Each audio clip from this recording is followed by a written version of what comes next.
I'll be waiting on me. There go my girl. Ooh. She gonna let us know, boy, consent. She gonna let us know. Here we go. You say consent. All right, bear with me, people. It's a long intro on this song, but you know what I'm saying? We're gonna run it up, goddamn. Yeah, talk your shit, man. Talk your shit. Them niggas peaked in high school, Jonte. You don't know shit, bro. I put you on. All right. Oh shit. I'm him. Let them know, Coop, you that nigga. Been that nigga. Run.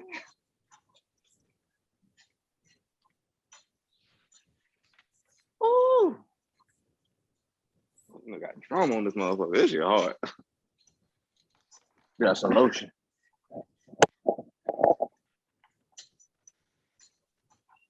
I said, bear with me, people. We still here. My flip-flops gonna give out. Bitch, I'm running.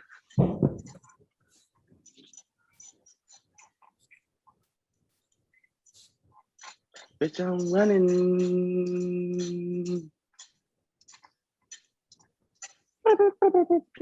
We almost there.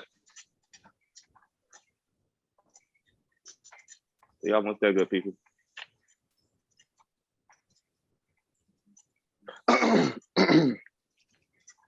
Are you ready to podcast? Hey!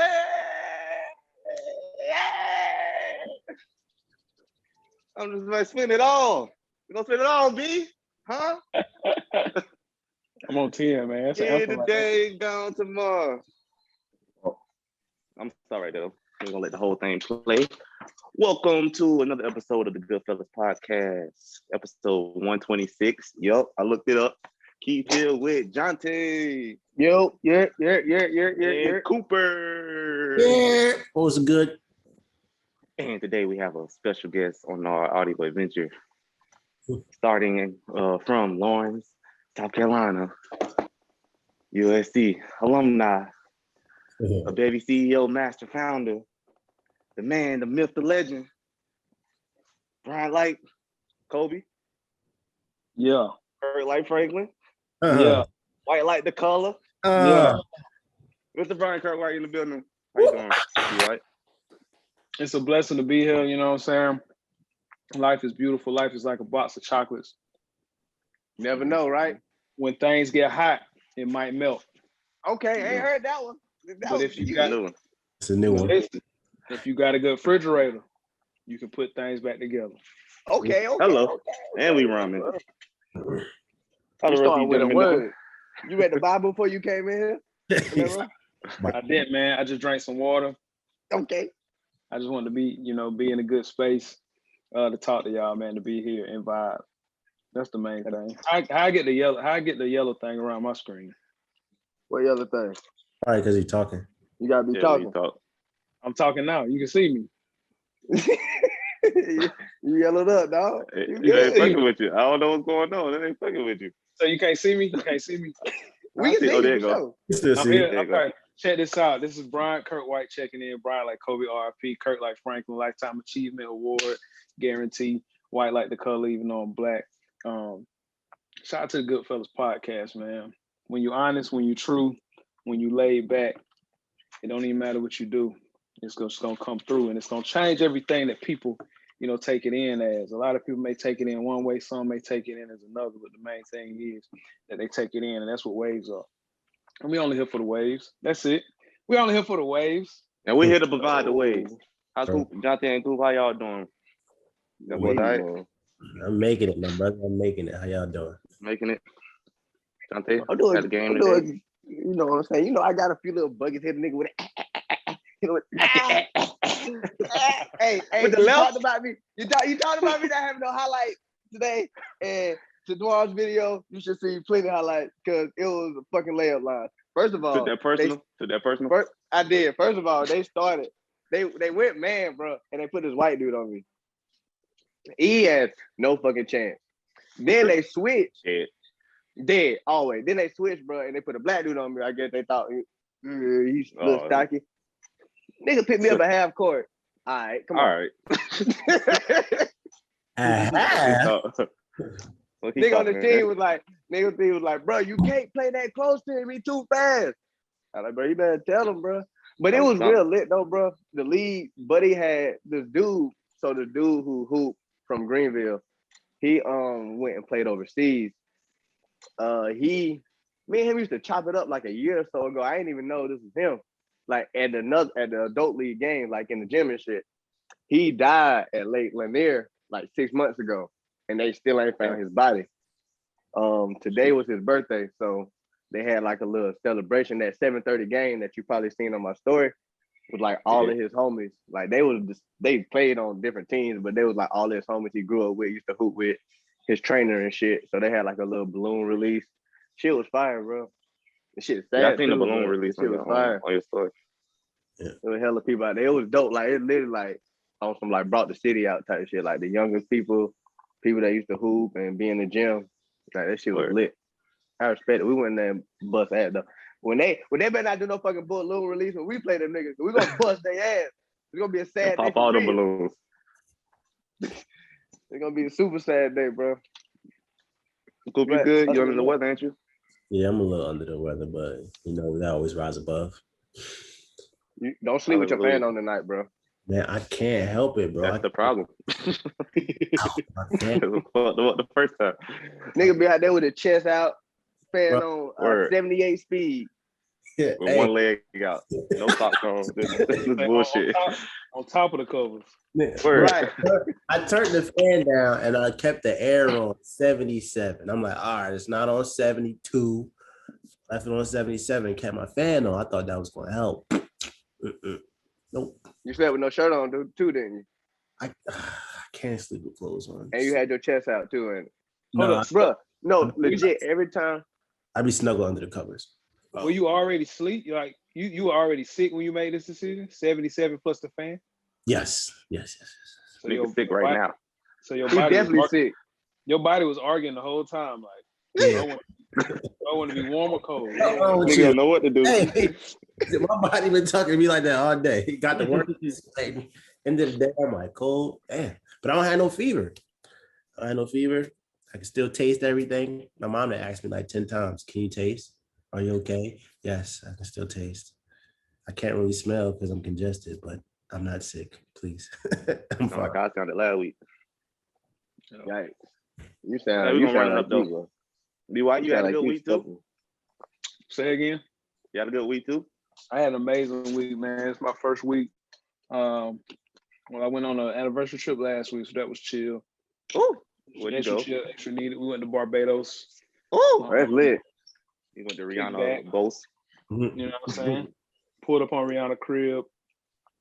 But yeah, this week I had like a to-do list. I got back to the crib and then just knew I had like stuff to do. But outside all of that, I've been struggling back and forth for like this 9 to 5 thing.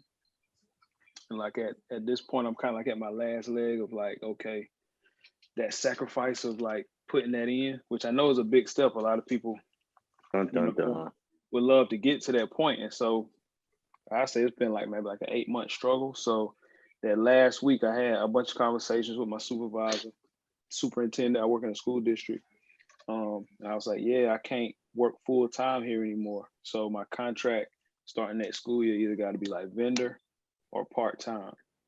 And they was cool with it. They was cool with me continuing to do the work and all that. And me not having to go sit in the office from, 8 to 5, or I guess school hours would be like 8:30 to 9:30, 3:30, however you want to look at it. But so once that last day of school hit and I could go home, like I done had different type of wings since then. So once I got back from Barbados, I've been on 10. Like I've been getting a whole lot done. I've been able to. You got an event coming up, don't you? Got an event coming up. Hold on. Before you go there, what you do at school? What you do at the school, bro? It's a lot. So I came home. I'm from Lawrence, South Carolina. I worked in Lawrence County School District 55. Work in Lawrence County School District 5 happily. I was brought home off the crux of like what I do with A.Bevy and like working with after school programs and creating experiences for the youth. to just become more self-aware and get exposure and gain life skills and leadership skills, social emotional intelligence, all of that. So I think I got like a skill in putting those things together. So the superintendent at the time brought me home to be district student activities coordinator. So I was overseeing like activities and clubs and programs, summer programs outside the classroom. But then once COVID hit, like there were no more programs, there were no more clubs, there were no more meetings, there was no more face-to-face stuff. And so those first 2 years I had been utilizing my grad school skills, I guess my regular talents, like in like media, videos, and like making promotional stuff for the programs. And so they asked me during COVID to like start making content for the whole school district, like to promote the digital stuff, which my district really didn't have. And so I basically became the content creator for the whole school district. And so for the past year, that's what I've been doing. And it's been a lot. It's been a lot more hours than what a full-time job is. But at the same time, we didn't really have a schedule with it. We was figuring it out on the go. So I was like, in order to move forward, like we got to figure that out. And I got to put it under my own wing to kind of not to brag, I got to make the district my client. And then we have a plan on what we produce and putting out. So I actually don't have a title for that yet. I was brought in as student district activities coordinator. And now I guess put it into the district content creator, district community liaison. I don't know what I am, but I like highlighting the kids, highlighting what the district doing. Good contract. Your own shit up. Yeah. So now, they blessed me with the opportunity to say, now you can come in with the camera and take the pictures and the videos on your own time, compared to just having to be here on call, just chilling. So now I can do everything that I, dream of and want to do. And then also without the school district taking a lot of that time that I wish I could be doing otherwise. That's like perfect. Feel that. Perfect. Yeah. Feel that. Now, I'm gonna get something about A.Bevy. Yeah, what is A.Bevy for those that don't know? What is A.Bevy? So A.Bevy is my baby, man. That's my baby. I founded in 2009. It's a art and education nonprofit. Colloquially, we call it the School of Self-Awareness. We produce creative and introspective experience to help young adults, as high school, college, and young professionals discover their passion, path, and purpose. So when we talk about the School of Self-Awareness, we recognize that a lot of stuff in the classroom, a lot of the stuff that books or just the world may tell you isn't as beneficial when it comes to who you actually are. A lot of those things will tell you what you are, like what you should be doing. And I believe that the key thing to learn is who you are. So once you know who you are, then you got a better answer on where you should be going, what you should be believing in, how to stand tall on what you believe in. And even more than that, you're able to make better decisions on where you need to go quickly too. You get rid of social anxiety, you get rid of doubt, you know how to deal with traumas. And even on the deep side, depression, suicide, it's easier to deal with those things because you are more self-aware. You have went through a process at a younger age to be able to look at changes, progress, and grow from it so that you're able to do better. So A.Bevy, a novices from the outer, traveling from the outer to your inner. The Bevy representing a group of those people who continue to fly, continue to travel and have that journey from the outer to the inner. That A.Bevy, man, that's my heart. And that's what I want to do for life, man. I just want to create and help others be who they truly should be and, get to the life fulfillment they deserve. And I think we're doing all right now. I know we can do a whole lot more, but I think we're doing all right. So with you saying that, with you putting that last little part in there, with you starting this in 2009, how did it start versus where you are now? Like, how did you progress it? Did it? I'm sure it started slow. Did it start faster because you were popular? You know what I'm saying? Or you well known? You know how shit be when people know people and you start something. You know what I'm saying? It's already up and running. So did you start there, or did you start like people know me, but they don't really know me, and then got there type thing? Got to where you are now. I mean, I say even from the popularity standpoint, which was extra beneficial, being to have avenues where people already know me and call in favors. Because on one side, shout out to Keith. Like I like to look at it from like a Diddy standpoint, a Dame Dash standpoint, on Jermaine, or anybody, any producer. Because I know music like crazy. Like I had the ability to call any favor at any time. I think most people knew me through the music, through DJing and all of that. So once I started it, I think A.Bevy was an extra leg in 2009 to add another layer to everything I was doing, another layer to the understanding of what my main goal was with everything I was doing, because I can tie in a baby with everything I do in life. So, but back then, I mean, we were just doing events, fundraisers, just to give scholarships, because I wanted to like connect with college kids and connect with high school kids and say, before you say, okay, I can't do this because it costs money. Because from Lawrence, small town, y'all know the deal. Like, you just be like, I ain't got no bread.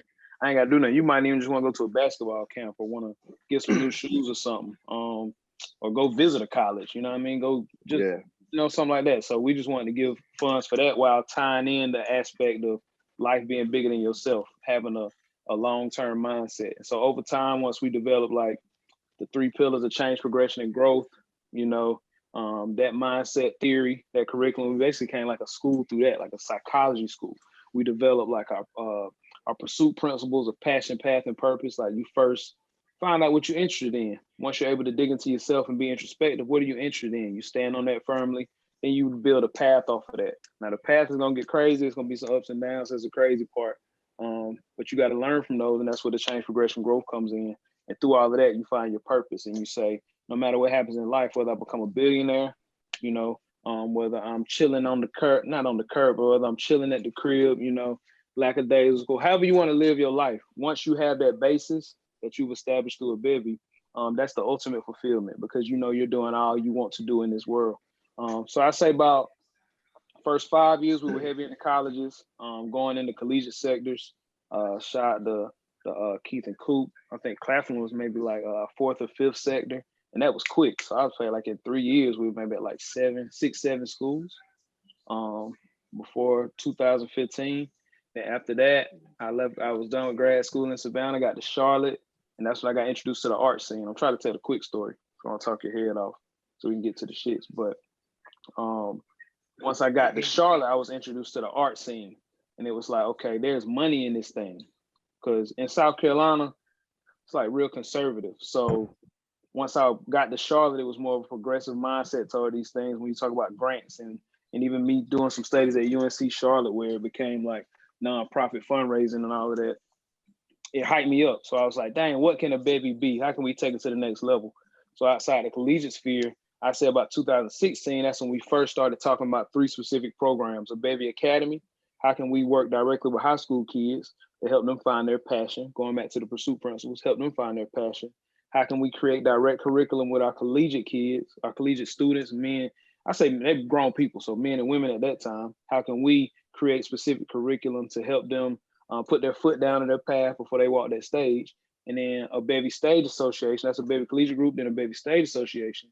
How can we bring the people who have walked across that stage and seen the real life stuff, who have been tested, and take their testimonies to then help the high school and college kids? So for the past 5 years, we've been toying with those ideas and putting those things together. And now we at the peak of it, man. Now it's the main rollout for creating that 3-part cycle. Working in high schools, continuing to work with our college students. We thousands plus that we work with, and then bringing those mentors in as young professionals to complete the cycle. So that's the short story. It's a lot more to that, but a lot of doubt on my end, a lot of questions, a lot of down points, a lot of ups and downs, a lot of money. I thought about it, bro, because I was thinking about my training, and I knew you was coming up, and I was like, okay, I know I ain't been training nothing but a year, and it ain't even been a year yet. But I was just thinking, like, I know it get to a point where it's like you feel like you're doing the same shit essentially, and then you start feeling like you can do more. Like, what did you do to figure out like what more was? And then I know, and another question was like, yo, the team of people that you got running A.Bevy with you, are they like friends or like close friends from the past, or is it like people that you met or network with type thing? How did you put together that team? Because I know it's not you always posting stuff. You know what I'm saying? Like, I know you got a team. You know what I'm saying? I know how it go. Yeah, I did definitely. So it's like, how did you put together that group of people? And then how did you figure out when it got stagnant, what to do next to keep progressing without being like, oh shit, it's the same shit. I've been the same shit for like 2-3 years. Right. Yeah, we can work backwards on everything you said, because you said a lot. So working backwards, anything that A.Bevy posts, I posted it. Okay.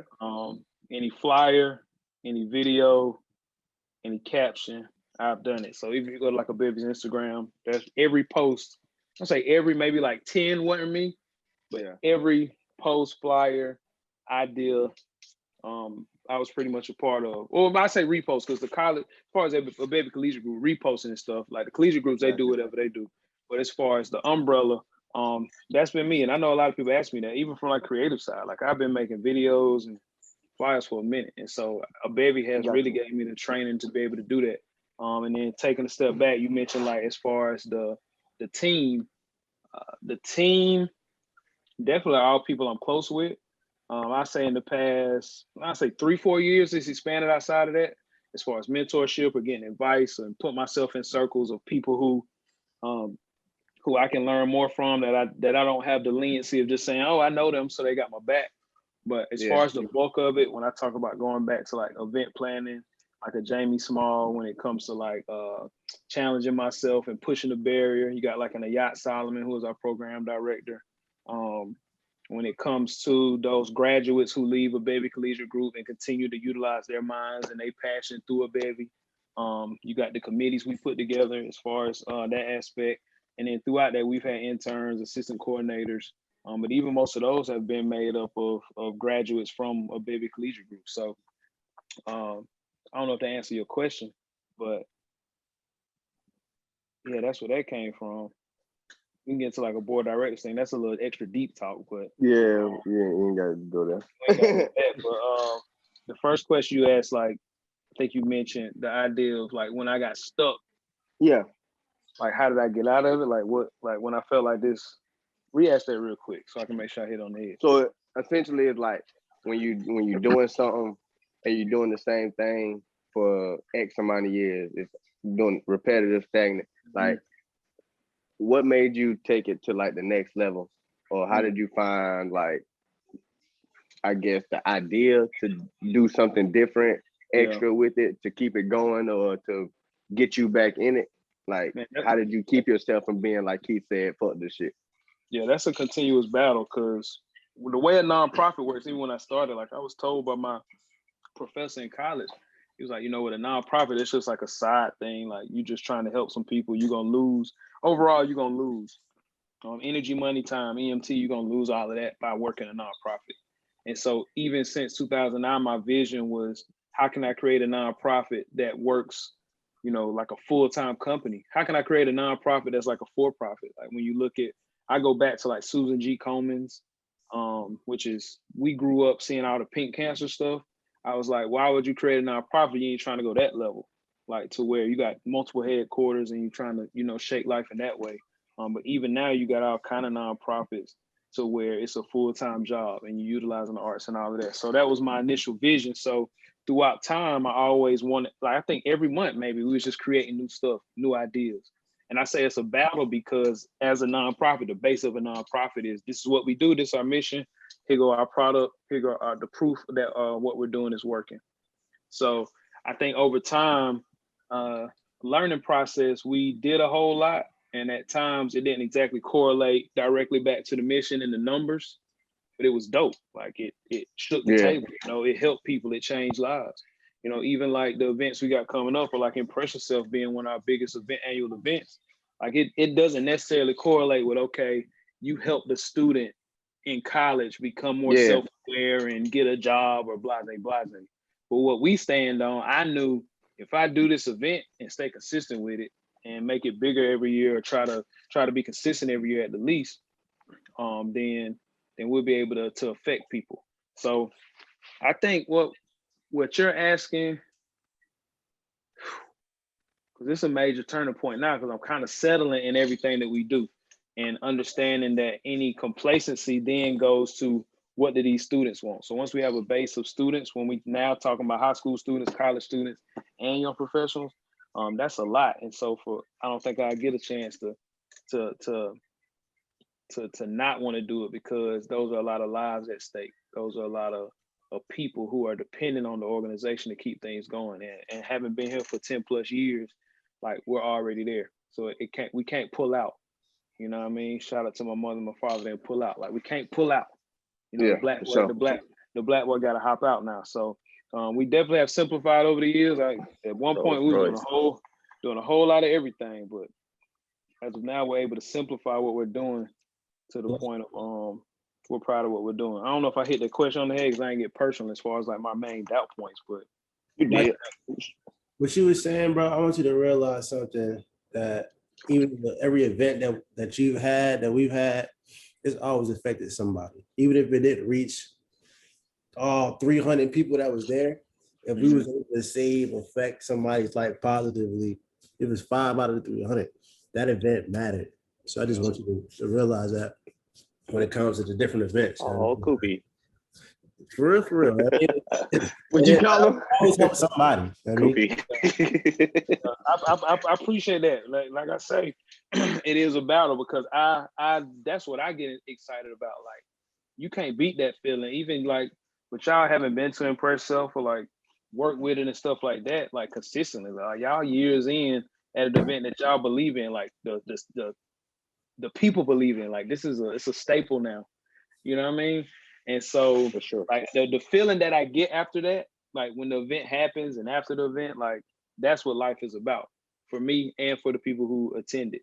And then on the flip side, like I say, it's just a battle because as running a nonprofit and wanting your funding and all of that, you gotta like prove that you had that feeling. And so that's the battle with it right there. That's kind of like Let's talk about Pursuit Weekend, and then let's get to the shits. Pursuit Weekend. What we got on the docket, man?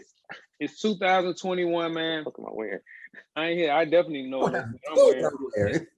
It's 2021. It's July. When you hit us, it's July. A.Bevy Pursuit Weekend. This is our, man, it's a COVID messed stuff up, but this is our second time, I guess you could say, calling it a weekend. Prior to this, Impress Yourself usually happened at the end of the school year because it was based around like the college experience and wanting to celebrate that transition and just life in general. We moved Impress Yourself to the summer a couple years ago. I'm not sure which year it was. And so then it just became a complete ultimate celebration of self-awareness. So we wanted to build around that. Impress Yourself at one point, it had a lot of like moments to it, but we want to strip it down and just say we want to turn up because we're proud of who we are. So in stripping it down, we created events around it. And the main event we created around it was the A.Bevy Pursuit Summit. So with that A.Bevy Pursuit Summit that takes place the same day as Impress Yourself as of now, it's a one-day event. We're able to do that exact introspective journey. Any A.Bevy members, you know, like the introspective experience is. On the flip side, or across the world, they call it like self-development courses. They call it, they may even call it therapy, stuff like that. But we make it even more dope. So the A.Bevy Pursuit Summit is an experience in which you go through these turns and this journey inward, and you may cry, you may get mad, you may beat yourself up, but you're gonna come out the other side becoming a better person. And so right after that summit, you gotta impress yourself, and that's happening. That's the crux, that's the core of A.Bevy Pursuit Weekend. Additionally, this week, for the weekend this year, we're gonna be having a digital event in which I'll be speaking on the state of self-awareness around our Baby 1000 campaign. In which, like I was just telling Jonte, our main thing is like getting that funding, putting our foot down on the funding, proving to the people, to the state, to the donors, to the sponsors that what we do is valuable. So that IG Live will be pretty important. Just having those conversations. We're having a private dinner that Friday night that'll put a focus on all of the people who put the work in. Even again, what Jonte was mentioning, the people who put the work in behind the scenes, celebrating them, and letting them know that A.Bevy is two-sided. When you're able to put that work in, you're also benefiting from it and you become more self-aware. And then Saturday, those main events, the Pursuit Summit and IYS, and just for future reference, we want the Pursuit Summit to be multiple days. We want it to be like a conference, complex con, whatever you want to look at it. We want it to be the most lit self-development, self-awareness type experience ever. And then Sunday, we always going to wrap up on the turn up too, just reflecting and sitting down and having a good time together. So this year we're having a brunch called outside the grand opening, presented by KSP. So that's gonna be fun too. All taking place in Greenville, South Carolina. So Greenville, South Carolina as a county, organizations in Greenville, organizations across the state, organization in 864 cut the check because A.Bevy is here. A.Bevy Pursuit Weekend is here to stay every July. Okay, shit, man. Next. But yeah, the summit is lit. IWS is lit. I don't know what I'm wearing for IWS. It's two-sided for me. It's two-sided for me. So I'm here to let people know, if you want to come through the summit, let me know. hit my line. You come through free, really. You hit me up because we building that up. This is only the second time we doing the summit, so we're gonna build that up. It's the 9th time we doing iOS, so you already know the deal with that. So I want people to feel that full experience of going through the self-reflection and introspection, and then celebrating that self-reflection and introspection at iOS. But iOS, man, that's a whole nother level right there. I don't even know how we got to where we at with iOS, but we here now. Hey, last year ain't no stopping now. Like I just remember just walking around and smiling the entire time to everybody. I didn't even know who I was talking to, just smiling to people. It was a real good time. Yeah, how y'all feel about impressive? Like, how many impressives y'all been to? Like, how y'all feel it has grown, or like, because it's really like a nerdy thing. The whole premise of it is nerdy, but like the promotion of it, the presentation of it, I think we've been able to, make it dope, which in turn makes the nerdy educational aspect of it dope. It gives me. I think first the last 5 or 6 was what's the first one we went to? The one at the vault at the bank, the old bank. Okay. Ooh, that was a big one right there. Downtown. Yep. Downtown. I went to my first one was 2 before that. Okay. Maybe. I think my first one was 7. The other one that was in Columbia that I went to with you, Keith. The museum. Yeah, you and Q. Oh, that was lit too. All of them been lit, yeah. Really, though. Oh yeah. I remember. I forgot. Those were the prime. Those were the prime years too, because it went from like, it was weird at first. It was like, is this a prom? Is we supposed to dress up? You supposed to bring dates? And then literally just the brand built itself to like, this is where I can be me. I can wear whatever like fits my style, my wag and beam. I can come in, wild out. I can release my inhibitions and have a good time. And it's also art there. It's also women be there. Yeah, say what? The women be there. Oh yeah, that's what I'm saying. That's what I'm saying. Like all of it is right there for you. It's right there for you. It's everything that every other event has in one. Like shout out to club promoters. Shout out to like, people who go in and do like little workshops. How to do the finance money and all of that. All of that is literally in one. Like you can go to iWays, find your wife. We got people that have done that factually. Literally. And then at the same time, you can go in there, build a career, illuminate your passion, and also turn up, find you something to do that night, find you something to do. In general, everything is iOS. Drink good, eat good. Man, I try to finish that quote the right way, but it's just, man, iOS is another level. Even the name of it, I like impress yourself. I'm like, bro, we came up with that and it just a whole nother life of its own. And now everybody impressing themselves to the next level. Like I know I can come in, I can wild out and turn up. It's still two-sided. We be chilling. I don't even people think realize it now. We be chilling really for the first 2 hours. It'd be like vibey music just for the first 2 hours. To me, it feels more like a mixer. It is. Yeah. like at the gate. Like a little mix. Like you put on clothes, you know what I'm saying? Look good, and you just go. You go in the fellowship. You know what I'm saying? Yeah, essentially. It ain't like you going to a party where it's the possibility of a nigga fighting and going to the whip. You know what I'm saying? You go have a good time and go home. You know what I'm saying? Mm-hmm. Like an adult. That's crazy to think about though. And that's what I'm saying. I think that's the only event I actually ever go to, bro. Right. I was about to say, we never had a fight, I don't think. Never had a fight. Crazy. But that's what I'm saying. It's like the only event I go to, bro, because niggas are fight and shoot everywhere else, bro. I ain't got time for that. As far as planning, I can't think of like what we did or was it strategic or anything to where we built like that. Like I say, I make it nerdy, educational, but it's a safe space literally for anybody. It literally is. Any type of person and any type of people come on the full spectrum, they're gonna be there. And like it ain't like, oh, it's only lames there, it's only hood niggas there. Like that whole spectrum is there. And I don't say everybody. I ain't gotta get deep. Y'all know what I'm saying. It's Goodfellas podcast. When I say that full it's spectrum, the energy we give out. I think it's the energy we give out around the event. Like we come there in a fellowship. Why fight when there's just so many other things you could be doing right now at this event? You look good. I never understood fighting at parties anyway, because it's the young ladies. That's a whole nother thing. That's a whole other topic. Why fight when you can? But whatever. Yeah, basically. Yeah, but iOS is the ninth annual. Would have been the 10th annual. Shout out to COVID, but we're gonna turn up for the 10th next year. nighttime we turn up, and again, we just celebrate self-awareness, man. I don't want to be too political with it, but Try I'm to gonna figure it out. Bro, I'm going to cry. I'm going to go crazy. I'm going to go crazy on July 17th. Oh God, I just don't know what I'm wearing. I have So not. go get your tickets, ladies and gentlemen. Where can they find tickets at? You can find tickets on A.Bevy.org, specifically A.Bevy.org/APW. And the APW stands for A Baby Pursuit Weekend. Get your ticket now.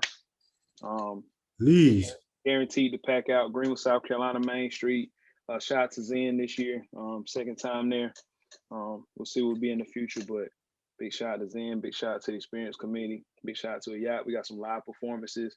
We got DJ K Dot out of Charlotte checking in. We got our Pursuit art exhibit, so we're gonna have art there that's available for purchase. Have some food, have some vendors, have some interactive stuff you can do. Big shout out to our scholarships. We present some scholarships throughout the day. Man, some awards. It's just a great celebration, man. I don't even know how to, like I say, I can't put my finger on it, but it works. Celebrate yourself, man. Celebrate It yourself. works. And Yourself. I just poured this wine to celebrate. All right, so we're gonna get with the shit. Nah, All right, we y'all. can get. So I said, you got it. I said, I'm about to say, I need like an hour-ass crazy story. I need something crazy because I done got all the info I can now. I'm ready to talk crazy. You ever paid attention to? It ain't your girl, you be why it's your wife. But y'all boys, y'all girls, or Keith, whatever you knocking down. You ever if you stayed with her? You ever paid attention to her after you finished busting her head open? Like women do not want to be touched, bro. After you finish knocking their shit loose. Me neither. Nah, Hey, that was the most lit segue ever. I don't even know. Yeah, I don't want to be touched either. Matter of fact, what you about to do? I get it, bro. I don't be wanting to be touched either, bro. It's crazy because like a woman would be like, "Don't touch me." Like, damn, I wasn't trying to cut her no way. I'm trying to collect cool her off, but thoughts, damn, man. Yeah, that's it. don't touch me. collect Get her away thoughts. from me. It depends though. Like someone will look at you, where you going? I'm sorry, I'm trying to go get water. I'm trying to get you a rag. Shout it like Wait, that. But why is that though? Why is that though? Mm-hmm. I think they be like, I think you be done. Who else you fuck like this? You be done did. You didn't touch another part of mine. That shit is like, you done gave me enough. Like, I don't need shit else from you. Right, you did that shit right there. Right. Don't touch me. Don't look at me. Look, I got none of that. I got to rethink. Like, do I even want to fool with you anymore? Like, I had a young lady get up and start pacing around my house, and then came back and told me, "I think I got feelings now." I said, "Oh, God." Yes, sir. Coop got that feelings big. I said, "Whoa." Coop got that FD. That feelings big. Me Dropping that personally, FD off on host. I've only had sex with one girl my whole life, and yeah, That's nice, bro. Yeah, man. So I don't even know. Marriage. Yep. And we live together, so she can't go no anywhere. She could. She can go drive around the house, but she ain't got no energy to do that. So, hello. You know, I ain't got the energy to do that neither. Man, that's a good. Let me tell y'all, bro. Cool. That's crazy. You're gonna have to beat some shit out. Dante.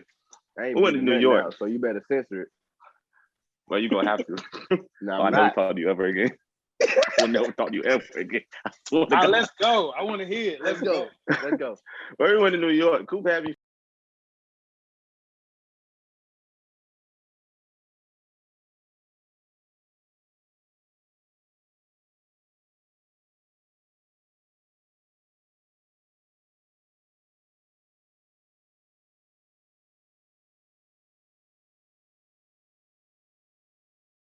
Wow. I said that to myself. Off the edible, drinking. But yeah, that was my weekend. So that's my fault. I say, what Coop came into it then? Cause I was like, this is my second thought, bro. I can't come all the way up here. You know what I'm saying? I gotta leave with something. Yeah. So you left with I'll something. never do that shit ever again. Ever. I promise you. I feel terrible. I keep thinking about it.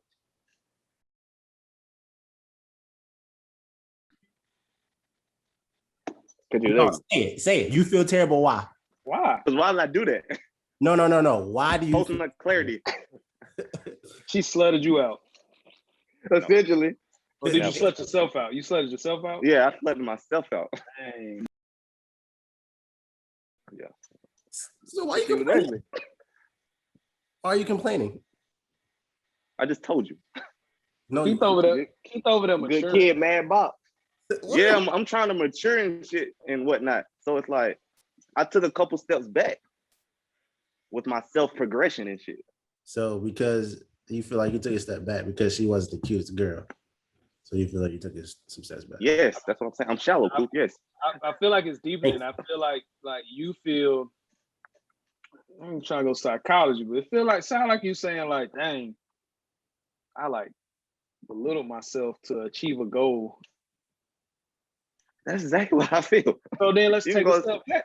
Let's take a step back, Keithington. Why was that goal so important to you? Because it was a good day. Fucking peel Gotta that end onion it. back, B White. On a good night. Gotta end it on a good night. And that was the decision I made. Look, man. Look, like I said, I live with it. I'm gonna live with it for sure. But that's what happened. I take a step back in my whole life. So boom. Why? This is a good question for everybody. Why is a good night defined by ending that way? Why does a good night have to end that way? Me personally, I like to end my good nights with a nut. So whether that be this way or this way, I like to end mine with, you know what I'm saying, just that cherry on the top. It's like a cherry on the top, bro. I can't argue with it. It is. I'm not trying to disagree or nothing. Because again, I only been one girl my whole life. I'm just, is that the only cherry on the top that we like? Is that the only cherry that exists for the top? If it is, I'm cool with it, but I'm just. What other cherries could exist? I'm about to say, that's the question. I don't know if there's any other way I would rather it finished a long day.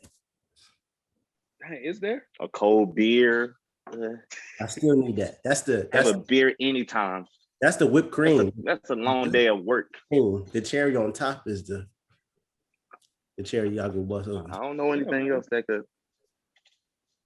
A direct deposit, like you end the day, somebody send you some bread. Still, that's a nice way to end it. Yeah, that's a nice little cherry on top, but that ain't no nut. Or you can get the cherry, then roll over and see the direct deposit. Then it's like cherry. Oh, then you got double cherry. Then you can leave for real. Rudy Small. Dang, I can't tell. That's a good question. That's a good question to ask the people. That's a great question. Is there? What's the best cherry? That's the way to end your night. Yeah, to end your night. What's the best way? What's the number one best way to end your night? Dude's Family Feud, it would be a nut. Word. There'd be a nut. It'll be a nut. 160 points. Number 2 would be like 5 points. Right. Straight up. And it was a good question though. Yeah, I can't argue with that. Hey, God made it. God made it feel that way. Hey, boy, for real. He ain't miss a beat. God whipped that up. I think the thing that probably feel the best about the closest thing that probably feel like a nut is probably taking a shit. Release some shit demons. feel good too. Ooh, that's probably what it is. That's probably what it is because you releasing not like that shit. Not like that get nut that though. shit out you. It ain't the nut. You're right. Right before it ain't the nut. Well, you be like Bow Wow doing Harlem Shake at the verses, but I'm trying to think like that. What comes like? What can you do that feels good that don't have like no post repercussion? Because like I still eat a lot. I done gained a lot of weight. That's what I'm saying. Like taking that sit down, but like when you eat, you might get the itis, you might gain weight, all that crazy stuff. You be sick, feel groggy, whatever. If you use the bathroom, get some buns. That's literally like, whew, and then unless you got a New York Key story, then that's different. But I can't think of nothing else other than like some crazy drugs we ain't doing. Some white boy drugs maybe. But the white boy drugs got a down to it. So that like sex and taking the shit ain't got no down to it. It's like you like shrooms. Yeah, shrooms. Even on shrooms, bro. You get a lot off some shrooms, bro. That shit is fucking fantastic. All right, so like getting, I ain't gonna say stupid high. I don't know, man. Not one. Yeah, not number one. That's number one. Got to be easy. Number one. Over money and all of that, man. I take it. I don't know, bro. What's this hot take you had, man? Give it to us. Hot take. Doom. I want to welcome y'all to B White Hot Takes, courtesy of the Goodfellas podcast. Right now, we're gonna go one by one. We're gonna drop some hot takes. I'm gonna categorize right now. As of now, we're gonna timestamp this episode. The LA Clippers are losing by 3. Hold up, Patrick Beverly got the ball. He just got fouled. Y'all might have different. He got fouled. Okay, so boom. The first topic we're gonna have for our hot takes is gonna be sports. So I'm going to start this off. Might not be a hot, crazy. Man, forget that. I ain't doubting myself no more. My hot take is this. LeBron would not be LeBron, right, if he got injured more often. I don't think that's a hot. Is that a hot take? Am I defining? I don't think so, because I think that's with anybody. That's just a fact. That's a fact. Yeah, right. That's a fact. All right. Now, hot take would have been LeBron don't get injured. LeBron next year. LeBron don't get injured, bro. LeBron don't get injured. All of my favorite players ever, injury affected their career, they accolades, they rings, everything. If we name a player, injury affected that. Maybe other than like AI. Maybe even Kobe. Nah, Kobe. Achilles. Yeah, and that's bam. Yeah. When we talk about like a T-Mac, the D-Rose, I think LeBron's an anomaly because of that injury. So I'll come back. Let me do my hot take last. But I just want people to know that. I want y'all to know that because this playoffs showing that right now. Because these folks get injured. People get injured like crazy. Like that's been normal in the NBA. It's just LeBron came through and never got injured and be in the finals every year because he never gets injured. Ever. Niggas was doing a lot of complaining, but like niggas definitely get hurt every year. It just wasn't the names that was getting hurt. Nigga went like 15 years, never got injured. Maybe he played through it, but he never like was like LeBron ain't playing tonight because he injured, and that's crazy. I think Skip and Shannon be talking about, they be like, bro, he be like, Kobe, like, well, LeBron has played like 1 million games, dog. He's played 1 billion minutes. So clearly he's gonna be the greatest. But that's another thing. Let's hit hot takes. Let's go. I don't want to go too deep. Let's go. Keith, who going next? LeBron wouldn't be LeBron without Savannah. On the court? Yeah. I'll take that. I'll take that one. I like that one. I agree with that one. Explain that to me. I'm not saying you're wrong, but why do you think that? I guess not his whole life. Let's just make it simple. Why do you think she makes him a better basketball player? I just look at from the outside looking in on his family structure. I think she the anchor of that whole thing. She made the whole ship run. And that makes it easier on him to be able to just go out there, play basketball. Of course, I'm sure he can take care of his father/husband responsibilities.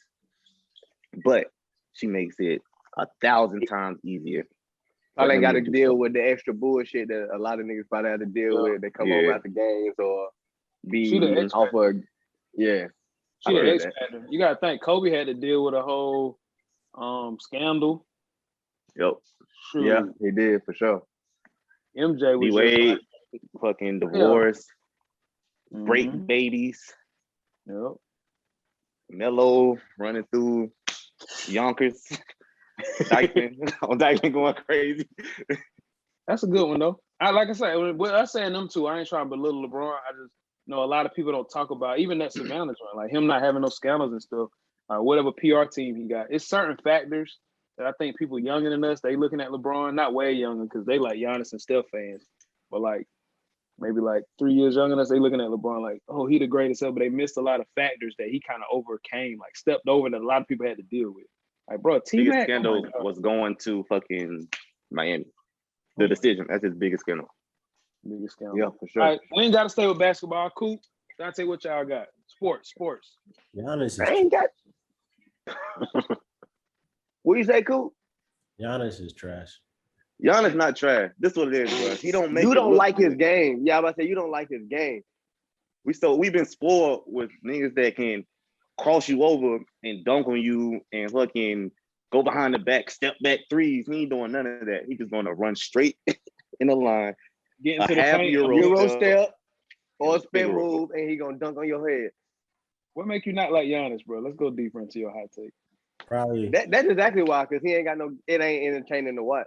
Yeah. Like you look up and how he be done had 34, and he ain't shot nothing but layups and finger rolls and dunks, and ain't crossed nobody, ain't 2 for ain't 12 Euro from free nobody throw made him line. turn around and nothing. He just done Euro step and laid the ball over Clint Capella's forehead. That's like I'm saying. That's like, okay, outside of Shaq being bigger than everybody, like Tim Duncan. Like, I mean, that's the same sentiment, really. That's You the say same would you say shit. Tim, Even like they footwork, like would you say But I Tim say- Duncan? Would you say Tim Duncan trash? No, I love Tim He Duncan. probably don't say that about Tim Duncan because he probably feel like that's what Tim Duncan supposed to do. Like, because he's a power forward. He probably don't think Giannis supposed to do that. Tim Duncan gonna post you up. You know what I mean? Free throw face line. up, backboard. Yeah. Well, Trash. All right, Dante, give us a good one, man. Give us a hot take. Man, Left field. Go left field. Go speaking to the future. Hawks gonna come back and beat the Bucks. We're gonna have a Suns Hawks final. Yeah, you wildin'. I'm with you. I'm not Ain't too against. hot to me. Yeah, I'm not against that. I'm with it. I think that'll be exciting. I think at this point, the powers that be, I ain't one of them people, but the Bucks or the Suns got to win the finals. Yuck. One of them two got to win. I'll take the Suns over the Bucks. I can't. And Bro, they tried to take Trey out, and we still won. That's why I think they're gonna come I back. don't think it's in the cards for him. Yeah, that game was wild last night. What is it, 2-2? Mm, And Lou Will 2-2, started. right? That's crazy. Yeah. Yep. Going back to Milwaukee. Okay, so Let me let me tell hit y'all my something. Go ahead. Go ahead my first. And how much sports. Swift chip is. My sports. I only got two more topics. I got music and something else, but you can go wherever you gonna go next. But my thing with sports is this. You know, just because I'm here on the Goodfellas podcast, all right, and that Procter & Gamble commercial where they had that black man try to tell his son, bro, you can use your hands for other stuff. I think if you take the crowd, which we've seen because of COVID, take the crowd out of the NFL and the NBA, and don't show it on TV, then sports, the NBA and the NFL go kaput. It just go kaput. Money and all that just go kaput. So, Well, yeah. How's the way to get the money? So, right? I was Take money out. Okay, let me not say money. Let me say how the players play go kaput. the energy not the same. Yeah, Oh, for sure. I could definitely see that. Yeah, for sure.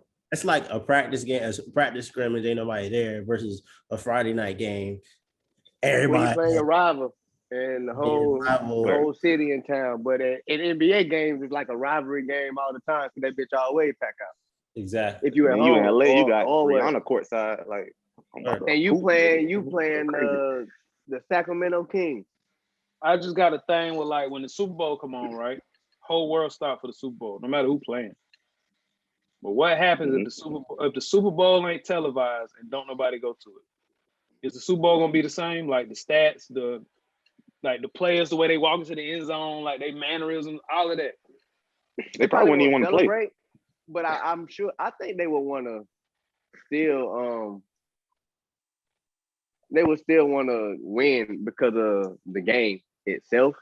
It probably wouldn't be as flashy. What was you doing it for? That's what I'm saying. Sports is a spectacle of the power of the black man. What's my man name? I'm going deep now. Oh, yeah. Put on your what's it called? I'm going stupid woke. What's my man name? I'm going Dr. stupid Umar. Yeah, Dr. Umar. Yeah, I'm going stupid, Dr. Umar. That's just how I feel. But Brian Umar. I mean, we just came up in a generation where sports taught us everything. Sports and music taught us everything. But it's like we just now getting to a point where it's like, dang, we can learn stuff in other places too.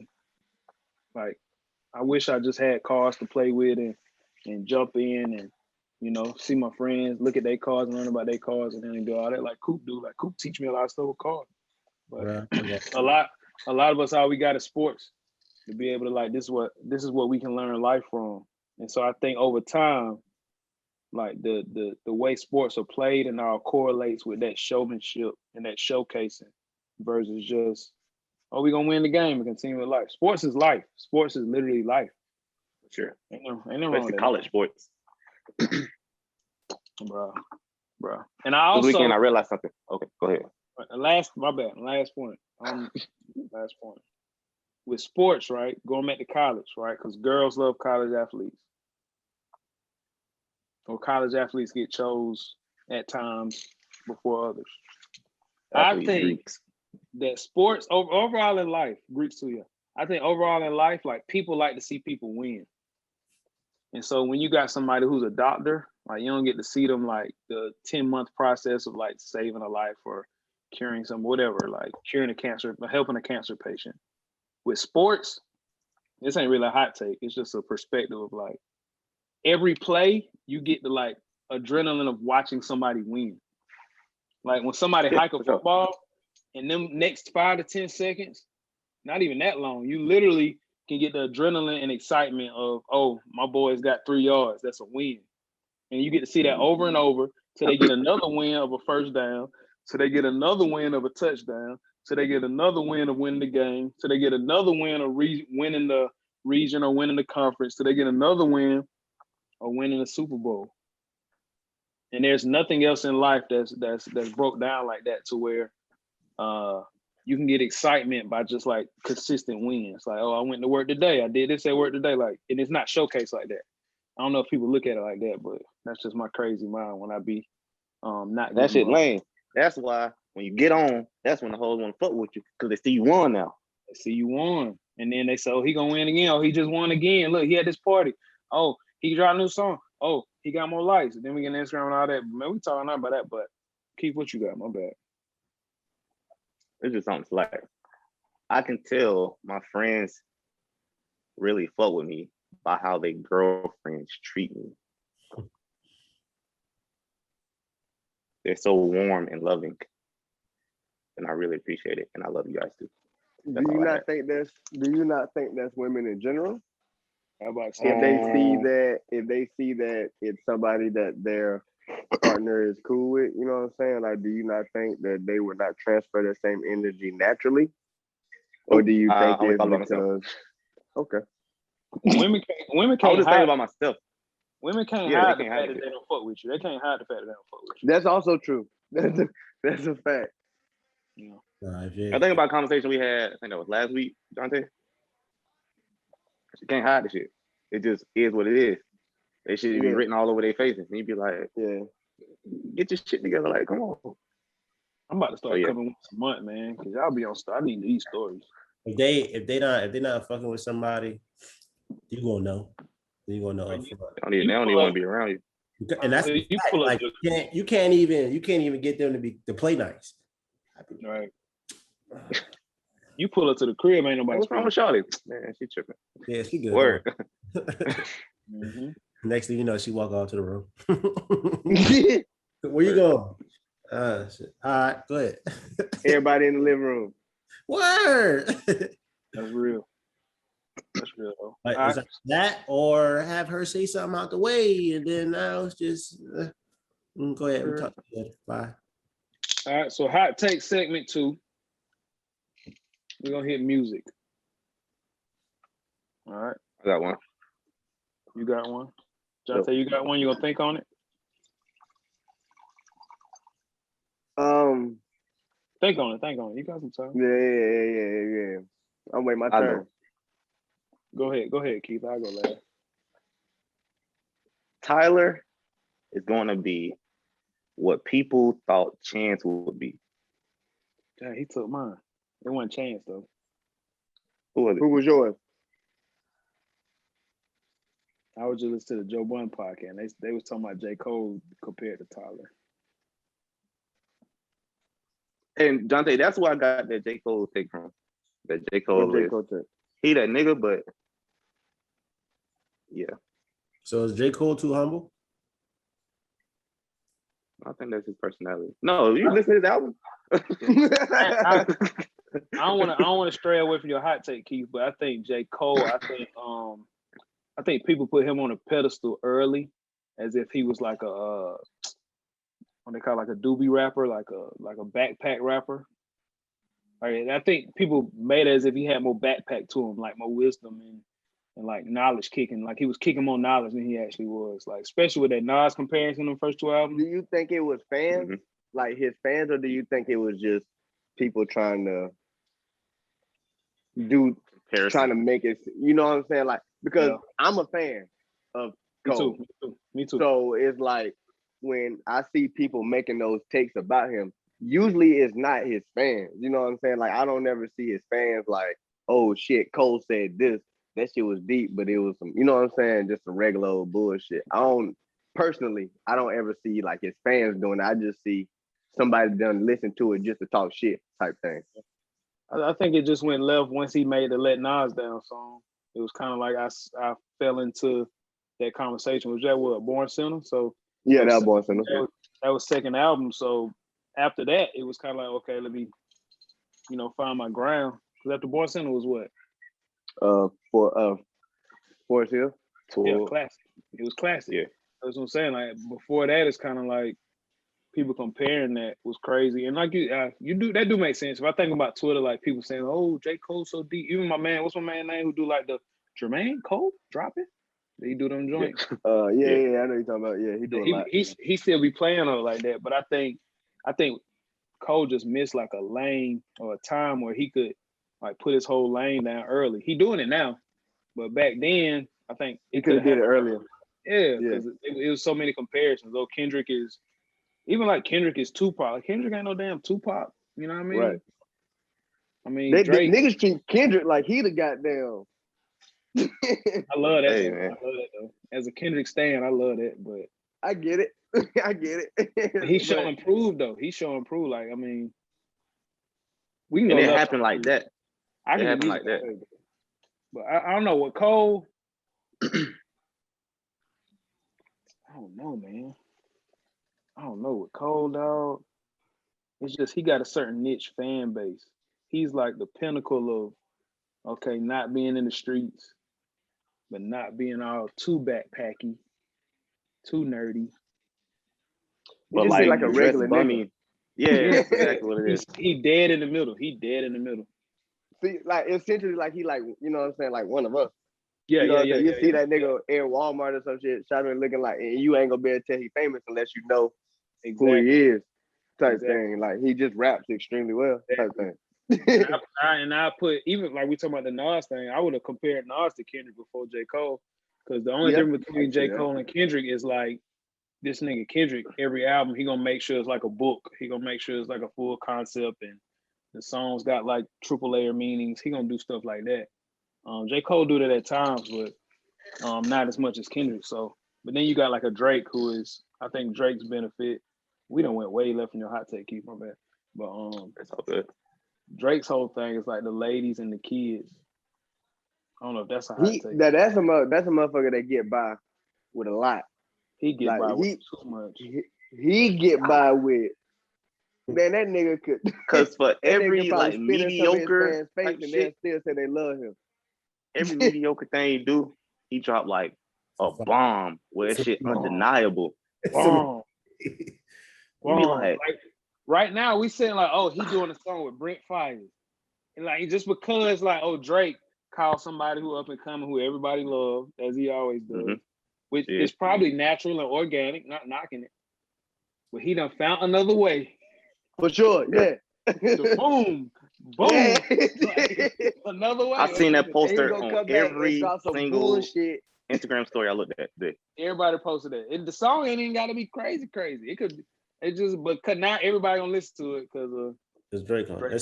And wild thing is, I ain't never seen now nigga post a Brent Fayez song, bro. Oh my God! Look, I'm saying his name.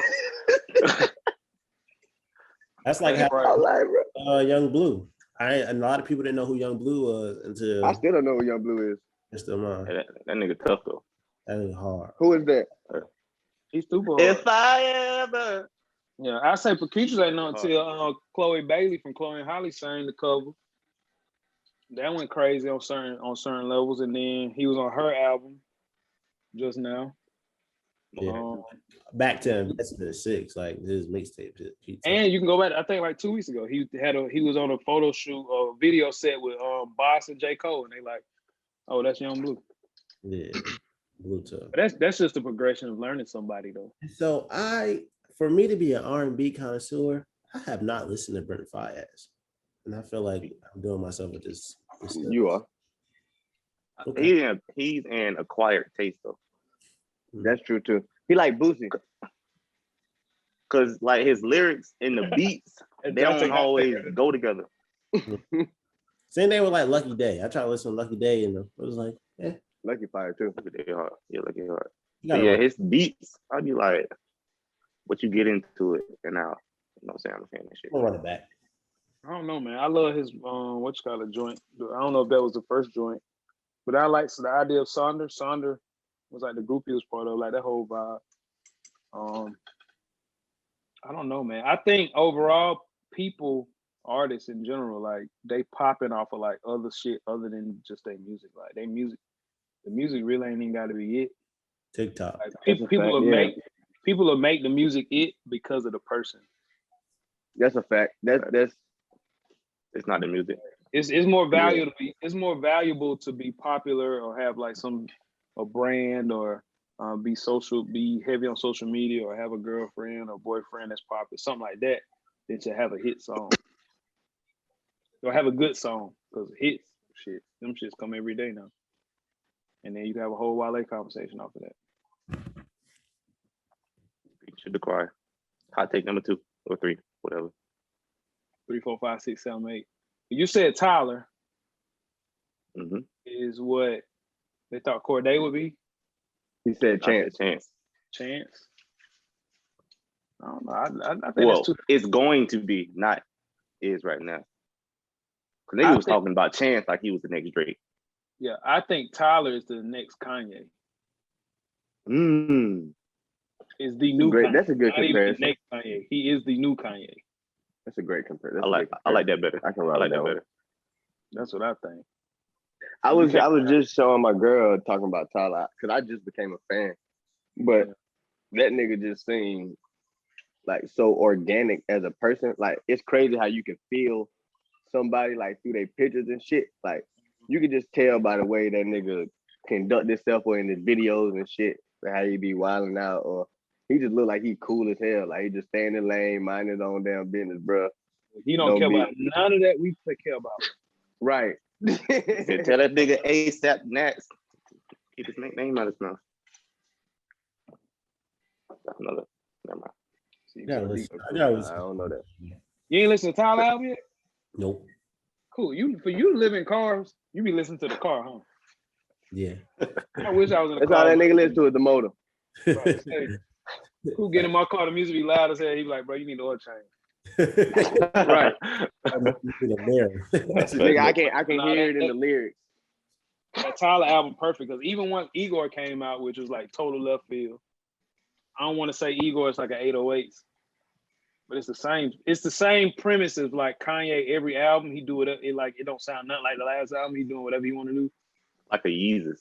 Tyler is sound, but like Tyler is 3-4 albums in straight. Like none of my albums sound the same. I'm doing whatever I want to do. Well, which albums I need to listen to?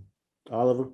This one. So, right now, you need to listen to the new one. I'm gonna tell you, Coop, as a person who wasn't a fan before, Igor made me a fan. That's dope. That's dope, though. That's what I'm saying. Igor made me a fan. Like Earthquake, I was like, bro, that shit is hard. You listen to that off of blunt, boy. You be nigga you be floating through your goddamn living room. I think what the whole community or like whatever fucked up with Igor is like they called it a rap album and they was talking about like a rap album. I think if everybody would address it how they did 808s, like okay, this ain't a rap album, man. Experiment, doing whatever you want to do. Cause he don't rap none on Igor, I don't think. I think he rapped like one time on that joint. I think he gives me like an alternative like rap vibe type thing. Like his beat or a lot of the tracks, you know what I'm saying? Cause they so different. I have to actually go look at the lyrics if I'm listening to him for the first time, because his beats be so heavy. Yeah. So I have to go like watch and see what he's talking about, and then I'm like, oh shit! Instead of just hearing his damn voice, I'm like, okay, yeah, this sounds good. Like go read it, like how you said. So massive, bro. Like I sat there and read that. I was like, bro. I had Massa on repeat for like 2 days. Keith, what I told you, Keith, that was the God. first track I said to Keith. Yeah. He I listened to it up, straight and I was through. like, bro, nah, this shit right here, that Mazda, bro, that shit. That build up on Run It Up caught me. Bro, but I messed around. I messed around and then put Massa, Run It Up, and what's the other one? After Run It Up, after the love song. Run It Up. Dang, I drew a blank. Juggernaut, Wilshire. Not even Juggernaut. Manifesto. Right?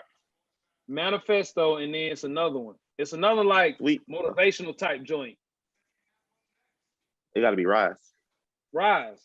I'm like, bro, he really telling us, do what the hell you want to do in this life shit, bro. Like back to back to back.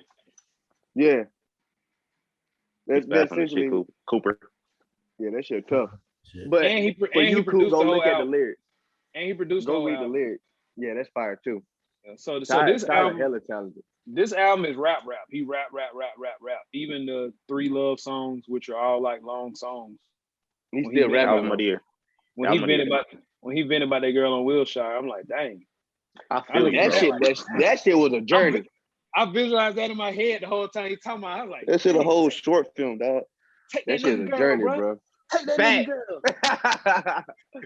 Fact, bro. I'm like, take that nigga girl. But yeah, cool. That's overall for this album. This album is like rap. This is rap. But then if you go back like first album, I think Bastard was first album. I don't know that as well. And then you got like Goblin. Goblin was the one that popped because he had Goblin was a song on Bastard. Cherry Bomb plot. Cherry Bomb was the one that Cherry popped. Bomb is like, that's his joint. Download that. Cherry Bomb and what? Flower Goblin Boy? was an awesome boy. Yeah, it was Flower Boy. Bastard, Goblin, Wolf, Cherry Bomb, Flower Boy, Igor, whatever you say that shit, and then the new shit. What's the song on Goblin where it's like, dun. That's Yonkers. Yeah, Yonkers, yes, that's what I'm thinking about. That's when I got on to him with Goblin. Them 2 albums are rap albums, but like Jonte say, it's like alternative rap. And that's like 09, 010, like that's like he coming out like Cameron, like wearing the Odd Future flag, introducing us to Frank Ocean, Sid, Earl Sweatshirt. And like they got a compilation album that's tough as fuck too. He bringing all that out. And then he just chill about it. He go disappear. So yeah, I ain't trying to do nothing else. I just want to go. Drop his shit, tweet in all caps, and go about his business. Dip out. Tweet in all caps. That's real though. All right. Music hot takes. 2010 is the last great era of music. The music sounds sonically, the music sounds 10 times better. I listen to Play Your Part, MMG. Mm-hmm. Like sonically, like you're not gonna get that feel of it. I guess it's just Rick Ross shit. But like around that time, that type of music, the way the music made you feel. It don't hit like that no more. I don't know if it's instrumentation or what it is, but with Play Your Part, even then, at that point, that's still like they was cutting corners then, like, hey, they still sending tracks like do your verse, do your chorus, bim, but it still felt good compared to now. They be like, I ain't even met that nigga before, man. Shit, I just went in there, did 8 bars and kept it moving. It be some shit with somebody that probably already got chemistry with back in the day. Yeah, we don't feel none of that. Play Your Part. And not just trying to be on the track with somebody because of what they doing right now. Like, oh, your name hot right now. Let me get on your song. Or let's do a song together type shit. It's just so much music right now. It's just too much. Way too much. It's too much, man. So even if you make something extra, if you make something extra beautiful, ain't gonna stay. And so in Reflex, the artist ain't really caring about making something beautiful because it ain't right. Just give me something that I can stream and pop. Like even I'd be like, man, Drake dropped the 3-pack. Them songs with 1, 2, 3 on Billboard. Yeah. It disappeared the next week. We celebrated that 1, 2, 3, and then them songs disappeared the next week. It's too much. It come too fast, Paul. Like it's too much. J. Cole had like 5 songs in the top 10, boom, disappeared. And then other genres laughing at us. Olivia Rodriguez, driver's license, all that. The 17-year-old girl. I tried to listen to that. I thought she was an R&B artist. That's like some. That's some sad. It's some other shit. It's something else. It's something else. We can do another album. What's the time limit episode? I'm just playing. I got one more side thing. One more side thing. We gotta do a better job of speaking positivity into each other. Myself included. That's a bar. Like today when I was like, I'm moving to LA in 3 years. It was like, hey man, bills, blah, blah, blah, blah, blah. Now we gotta flip it around and talk about the good shit first and then switch to like, make sure you got plan, all that kind of shit.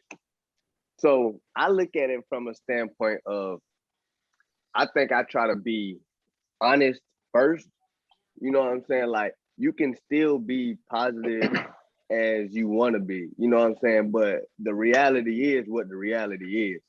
You know what I'm saying? It can be discouraging though. I get that, but that's the truth. So when you said what you said when you said what you said to us, and then I responded like, okay, nigga, like, yeah, for sure. But in real life, Cali ain't no joke. Like, bills, cost of living, like that shit is hella expensive. Like, and I know that. My phone dying. Okay. So like, I was just saying that part of it. Like, okay, I know you. You know what I'm saying? I ain't tripping off that. And I get what you're saying in general. But just speaking on the situation that you're talking about. Like, I'm saying it because it's like, okay, nigga, I know you're going in there with the right mindset, but let's not have your ducks in a row still going in there type shit. So you can still go in there being positive and you don't factor in that other shit because you thinking, oh, I can make it, I'm gonna be positive, I'm gonna do it, I'm gonna do what I'm gonna do. And that shit still come hit your ass with a 1-2. You know what I'm saying? That's just the reality of it. Well, I read your mention. I was like, nah, this nigga know damn well. I know I ain't about to go all the way to no goddamn California. And not had no goddamn. That's when I was like, come on, y'all. Like, yeah, but I knew that. I didn't think in my head that you were going out there just on, you know what I'm saying, on the whim anyway. I I know you better than that. So that's why I was just telling you, like, okay, nigga, I know, knowing you gonna figure some shit out. You got something planned. But nigga, go in there with your shit together. Don't go in there half stepping. Because you go in there half stepping, you fuck around, get knocked out. Also on the flip side, Keith, you can't let nobody discourage you. I mean, I know you're not, but like that's just the flip side of that. Like, no matter what somebody say, don't say, approve. I mean, you just gotta do that shit. Of course not. But when someone that you care about their opinion tell you something, you may look at it a certain way. You know what I'm saying? That's a fact. And not saying I did. I'm just speaking generally now. Yeah, I got you. Yeah, in general. But see, in general, that's like how I was talking about, like the car stuff. Like, I've had people be like, "Oh, why you want to do that? Why this? Why that?" And it'd be people like, "Damn, I thought they had my back." I mean, I thought they would see my vision. At the end of the day, don't nobody see your vision but you, not your mama, not your sister, daughter. And you know it come out of love when it's somebody that you care about. But see, it's like, come on, like sometimes I don't even know if it's out of love though. It's out of something totally different. It's out of what they think is possible or what they think is better for you. It could be out of insecurity too. Yeah, like I had one of my cousins say something to me, and I looked at him like, I didn't told you my whole plan. You said one thing, and now you saying something else. So I'm not understanding. So you know what? I got the plan. Yeah, I'm not. There's no need for us to even having a conversation about what I'm doing no more, because I'm going to do it. And everything you said from this point on has been nothing but discouraging. So fuck you. Y'all killed that. Yeah. So fuck that. Y'all killed that. Don't listen to nobody. Yeah, but in general, we've got to be more positive. Yeah, they hit the real life shit. Everybody be more positive. You be more Kanye. Essentially. Yeah, you got to be Kanye, and then just whatever everybody else say. Definitely. You said your professor said that What EMT? What you said? Energy, money, time wasted. You Energy, like? money, time. He said nonprofits is your EMT wasted. So you feel like how do you feel that about what you accomplished out of the X amount of years you've been thriving? How you feel about what he said to you? Yeah, I feel it's wild because the only people I look up to in nonprofits is living their full life off of nonprofits, like traveling, doing what they want to do while also changing lives, like consistently off of nonprofits. Now, some of them, well, I ain't gonna say some of them, but other people, they get in nonprofit situations where, they may be like embezzling money and all of that, or like you got like the Black Lives Matter situation where she got caught up in flipping her money into other situations and getting extra houses and getting because of Black Lives Matter, she can go speak and because of Black Lives Matter, she can write a book, go speak, she can make music, she could do whatever on the side and make money from that. And then now because of a nonprofit, they questioning her, blase. But as far as the people I know, even locally, I'm not trying to be a millionaire off of it, baby. I got other talents I would love to be a millionaire off of. I would love for, I don't even know. I mean, thought of that question. I could be a millionaire for a baby? Dang. That's great. Anyway, when you talk about like just the possibilities are endless, my brother. But it comes with the territory, because at that point it's like, how many kids you helping if you got a Rick Ross mansion? You know what I mean? But what Coop was saying, just the idea of, I know plenty of people who are living, give me a word, guys, living comfortably, living happily, living exceedingly off of just operating a nonprofit. And it's a double fold. I also know even more quadruple people who are living abundantly, exceedingly, fulfillingly. I didn't even say fulfillingly, but exceedingly, by working for a for-profit, and they hate their job. For sure. I would rather take the nonprofit route to where I can get this fulfillment while also providing security for my family and security for my future. Yeah, I ain't gonna lie. I try to keep. I don't even really entertain the nonprofits with the little side joints. I give them advice and all of that, but that's easy. Like, okay, I need to fundraise $400 to do toy drives for the next 6 months. Like, no shade to nobody, but we can do that. Anybody can do that. If you got a network, you can do that. I want to see what's the next level of what the world looks like when nonprofits are the go-to companies that run the world.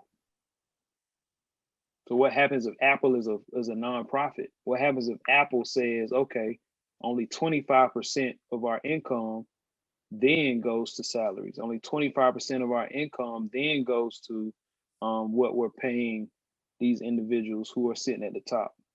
And then 75% goes to us creating new products and helping the world. Like that's where my mindset was in 2009. It wasn't even like I want to be a billionaire. It was, bro, if we can do good, we can do even more good. If we do even more good, we can do better good. And it's just a continuous cycle with that. Yeah. Beautiful, man. Beautiful. We gonna sign out. Oh, never mind. No, we're not. One last thing. Like the 9 to 5 thing, that shit's trash. But I can't lie. I've liked my 9 to 5 so much better because it's actually what I do. Like, yeah. I actually like what I do. It's just the pay hasn't got to where I wanted to get to, but that's a building block. But that's a whole other episode. So we're gonna sign out because that's a put me down for sometime next month, man. After July 17th, the weekend of July 16th through 18th. I appreciate y'all having me, man. I can talk all day. We appreciate you being with us. Appreciate you, my boy. Appreciate you. I gotta come by, man. How far you stay from me? I don't know, bro. I stay on don't say off of West Georgia, I believe. Nah, shit, it don't matter. I can stay where you want to. Whatever you want to. Blocker. I'm shooting straight through the door, nigga. I'm telling you, I'm not asking no questions. But nah, I stay by the new Publix neighborhood Walmart, West Georgia, and Centerville. I'm in Centerville too. I'm behind Target over by church. I'm closer to like Woodmont, not Woodmont, but might be Woodmont. What school is that over there? I don't know, but yeah, I'm in Sunnyvale too. We get up. I don't do shit. I can't play no ball though. I can't play no ball. I talk shit. You pass me the ball, I can dribble once and throw it at the goal. We can do whatever you want to do, my boy. We can sit here and chop it up for an hour. I like to talk. We'll be able to next weekend, B. You said, well, I'm gonna be next weekend? Yeah. In Savannah. Oh, work. All right. I took a month off. I took a month and a week off for weddings. I'm back at weddings for really the rest of the year now. Outside of her birthday, Keisha's birthday, and our ass A.Bevy events. I'm at weddings. We're gonna sign out with episode 126 of the Goodfellas podcast with Jonte. What with y'all? And Cooper. All right, y'all boys, y'all be safe. And our special guest, B. White. Career. Nah, for real, On that note. Make sure you follow me, B. Kurt White, second letter, and Kurt and White, A.Bevy, A like a novices, Bevy like a group of birds that you can join at any time. Just let us know. Gonna sign out with a whole lot of ice. Big Vault Dog. You don't know that, man. Uh, You're